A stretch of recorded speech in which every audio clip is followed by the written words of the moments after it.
I came home from a 12-hour shift to find an empty driveway.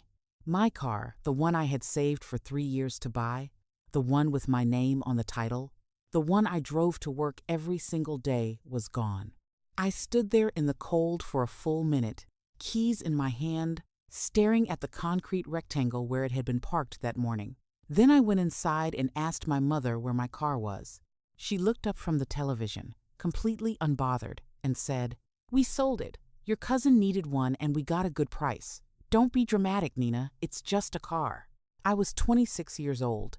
I had been living at home for 8 months to save money after finishing my degree, paying rent every month, buying my own groceries, handling my own bills. The car was mine in every legal sense, purchased with money I had worked, double shifts to save, registered in my name, insured under my own policy. There was no gray area, no shared ownership, no conversation where I had agreed to anything.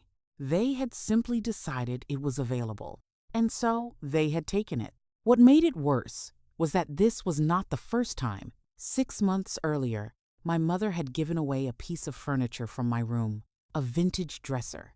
I had refinished myself over an entire summer to a neighbor without asking. Before that, my father had lent my camera equipment to a relative who returned it damaged and never apologized. Every time I raised it, the response was the same. I was being selfish. I was making a big deal out of nothing. I was living under their roof, and I should be grateful. The message was consistent and clear. What was mine was available to them whenever they decided they needed it. I asked how much they had sold it for. My mother told me the number with the satisfied tone of someone who had done something clever. It was $4,000 below market value. My cousin, who had a job, a salary, and no particular emergency, had gotten a significant discount on a car that wasn't theirs to sell, at a price that wasn't theirs to set, in a transaction that had my name on the title and not a single word from me anywhere in it. I asked if they had thought about the fact that I needed that car to get to work. My father shrugged. "You can take the bus. It builds character." I didn't argue. I didn't cry. I didn't do any of the things they expected me to do, which was to get upset, say something they could label as overreaction, and eventually calm down and accept it the way I had accepted everything else. Instead, I went to my room, closed the door, and sat on the edge of my bed, in the dark, for a long time. I thought about the dresser. I thought about the camera. I thought about 3 years of double shifts and skipped vacations and saying no to things I wanted so that I could buy something that was entirely, indisputably mine. And I made a decision, not in anger, not impulsively, but with the cold, clear certainty of someone who has finally understood that the rules she has been playing by are not the ones everyone else at the table is using. The next morning, I called in a favor from a coworker and got a ride to work. On my lunch break, I called a lawyer, a family law attorney, whose number I had found the night before, and asked a single question. Was the sale of my car legal, given that my name was the sole name on the title?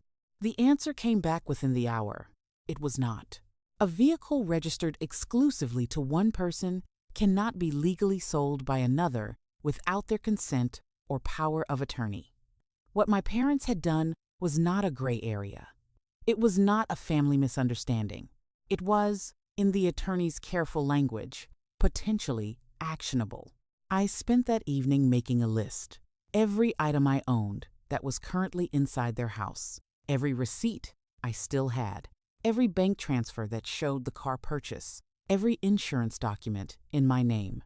I pulled the vehicle history, confirmed the sale had gone through 3 days earlier, and located the buyer, my cousin, through a single phone call to a relative who didn't know enough to be careful about what she shared. Then I contacted my cousin directly. I explained, calmly and without accusation, that the car had been sold without my knowledge or consent, that I had documentation proving sole ownership, and that I was prepared to pursue the matter legally, unless we could resolve it another way. My cousin went very quiet on the phone. She had not known. She had assumed, reasonably, that the people selling it had the right to sell it. My parents found out I had made that call on a Thursday evening. My mother came to my room with an expression I had never seen on her before. Not anger exactly, but something adjacent to it. Something that had panic underneath. "You called your cousin?" she said. "You threatened her?" I looked up from my laptop. "I informed her," I said. "There's a difference." My father appeared in the doorway behind her.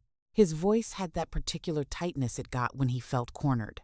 "This is a family matter, Nina. You don't involve lawyers in family matters. You involved yourself in a legal matter," I replied. I'm responding accordingly. The conversation that followed was the loudest one we had ever had. My mother said I was ungrateful. My father said I was destroying the family over a car. I let them finish. Then I placed a folder on the bed between us, printed copies of the title, the purchase records, the insurance documents, the attorney's email. "I'm not destroying anything," I said. "I'm asking for what's mine. You have two options. Either the sale is reversed, or I'm compensated at fair market value. I've already identified what that number is. I'll give you 1 week." That week was the quietest our house had ever been. My parents moved around me carefully, like people who have suddenly noticed the floor is less solid than they thought. My mother tried twice to reframe the conversation, once suggesting I was being influenced by outside people, once implying that the attorney consultation had been a betrayal of the family. I responded to both with the same calm I had been practicing since the night I sat in the dark on the edge of my bed. My father made one attempt at genuine conversation sitting across from me at breakfast on day 5, looking older than I remembered, asking if we could talk. I said yes. He said he hadn't realized how serious it was. I told him it had always been serious. He had just never been asked to treat it that way before. On day 6, my mother slid an envelope under my bedroom door. Inside was a check for the full market value amount I had specified. Not the discounted price my cousin had paid, but what the car had actually been worth. No note, no apology. Just the number, correct to the last digit. I held it for a moment. Then I packed a bag. Not everything, just enough for 2 weeks. I had already spoken to a coworker about a spare room she had been renting out. It wasn't perfect. It was small, and the heating was inconsistent, and it was going to cost me more per month than I was currently paying. I packed the bag anyway. I left a note on the kitchen table, short, 3 sentences. I told them I loved them, that I wasn't leaving in anger, and that I needed to live somewhere my belongings were safe. I picked up my bag, walked out the front door, and called myself a rideshare to my new place. My mother called that evening. I let it go to voicemail. She called again the next morning, and this time I answered. She didn't apologize exactly. My mother has never been someone who apologizes exactly, but she said she missed me, that the house was too quiet, that she wanted me to come home. I told her I would visit on Sunday. I did. We had dinner. We talked about careful things. It was not fixed, and I did not pretend it was. The check is deposited. The room is mine. I am saving again for another car. Bought with my own money, registered in my name, parked somewhere no one can reach it without my permission. My parents are learning, slowly and not always gracefully, that I am not someone whose things are available simply because she is present. It took a lawyer's email and a packed bag to teach them something they should have understood years ago. Some lessons only land when there are real consequences attached. I made sure there were, and I have not apologized for that once.